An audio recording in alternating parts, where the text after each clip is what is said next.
সকাল 8টা বাজে গার্মেন্টসের কাজে গেছিলাম। সকাল 8টা বাজে গেছিলাম ডিউটিতে। এখন আসলাম রাত্রি 12টা বাজে।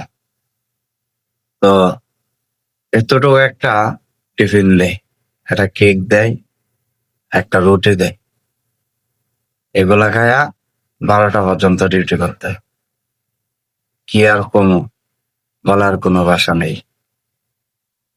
গার্মেন্টসের যে নিয়ম, সে নিয়মে চলতে হয়।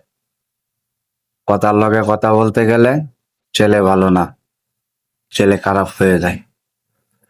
তো ঠিক এই অবস্থায় চলতেছে আমার সাথে। মানে কোনো কথা বলতে গেলেই ছেলে ভালো না। আর বকাবকি তো আছে, জানেনই সবাই। তো এগুলা কি বন্ধ করা যায় না? এ বকাবকি, গালিগালাজ বন্ধ করার কি কোনো অপশন নাই? যদি থাকে তাহলে এটা বন্ধ করুন। এ বকাবকি, গালিগালাজ বন্ধ করুন। আর কিছু চাই না,